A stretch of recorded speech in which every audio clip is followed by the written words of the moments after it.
Hey, how's it going guys? It's Nate here. And Skyrim's a game with quite a few prominent villains and bad guys. Dragons that want to devour the world. Dragon priests that want to conquer it. There's no shortage of significant evildoers in the world of the Elder Scrolls V. But in the shadow of such titans is a huge cast of equally demented, yet less well-known villains for the player to meet. So, in honor of them, even though they may not deserve it, today we'll be taking a look at 5 bad guys you may have missed in The Elder Scrolls V.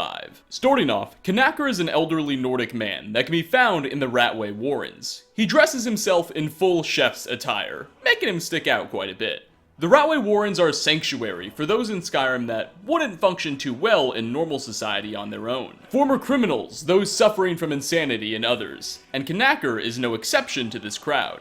You see, when you walk past his makeshift room in the sewers, he'll try and call you over, asking the Dragonborn to enter his room with him. Now, this is the type of request that should already be setting off quite a few red flags. A man in what is essentially an insane asylum, dressed up as a chef for some reason, asking you to join him in his dark room. You can probably guess where this will lead. Should you decide that you do feel like getting murdered, you can follow through on Kanaka's request and walk into his room. After doing so, the crazed chef will, unsurprisingly, turn hostile and attack, letting out the phrase, "Ha! Now I'm going to eat well tonight, my darling." This isn't any normal crazy person, Kanaka is a cannibal. Yet, you've got a second identity of your own. You're the Dragonborn, so taking care of this freak shouldn't prove too difficult, and if he does manage to kill you, well, that's just sad. Hopefully you'll be able to stop him before he can claim too many victims. Next on our list, Chiavari is a Khajiit assassin employed by the Thalmor that can be encountered during, or after the quest, A Cornered Rat, where the player must track down a suspected blade living in the city of Riften, who you later find out is Esbern.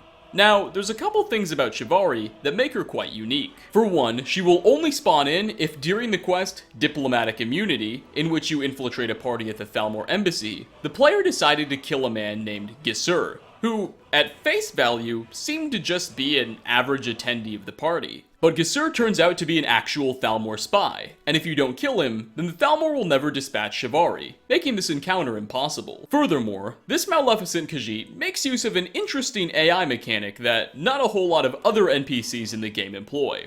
When you're walking around Riften, Chiavari will follow you from a distance, trying not to make herself too obvious. But to the trained eye, it's clear what she's doing. She's stalking you, and will continue to do so until the Dragonborn is completely left alone, away from any witnesses. At which point, this cat will pounce. She'll attempt to kill you, letting out a cry saying something along the lines of, "Nobody escapes the Thalmor," but she also doesn't want to attract too much attention to herself. Not a whole lot of other NPCs in the game are quite this subtle. Once you've killed Chiavari, because let's face it, that's how these things always end, on her body she'll carry a note from Thalmor emissary Elowin, which orders her to find and kill you, also promising that if Chiavari is caught, she will be safe from any legal consequences. I thought this entire little episode was pretty cool. For one, as we mentioned, Chiavari's quite a unique enemy, and two, her entire existence is fully dependent on you making what seems to be a fairly minute choice much earlier in the game to kill some inconsequential man. But now perhaps Chiavari will finally find some rest in that great big yarn ball in the sky. For a third spot, we have a slightly less discreet, but considerably more twisted villain, a necromancer named Alquran. You can find this demented individual held up in the Kilcreath ruins, and he has quite the plan. He's been using a special sword to turn fallen Imperial and Stormcloak soldiers' souls into corrupted shades. Mysterious, dark, skeletal-like beings that serve his every will.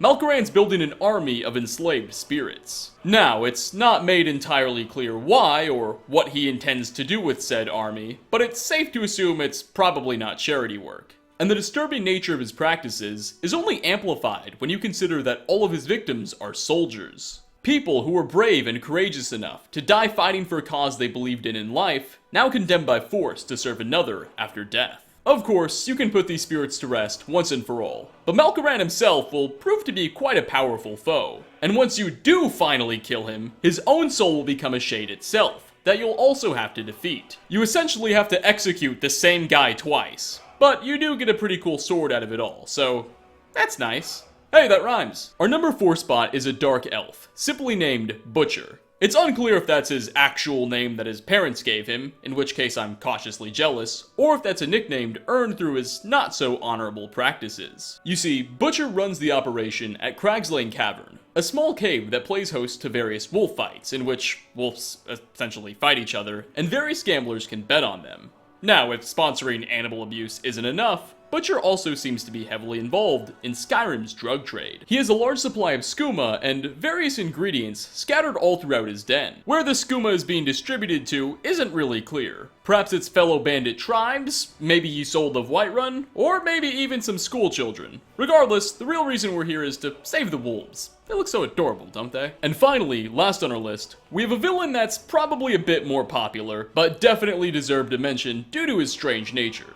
In the Elder Scrolls III Morrowind's Blood Moon DLC expansion, Stag was a frost giant, living on the island of Solstheim, who ruled over a small tribe of loyal Reiklings that probably worshipped him as a god or something. You would run into and ultimately be forced to kill this beast in one of the DLC's final quests, as he had fallen under the spell of the Daedric god Hircine.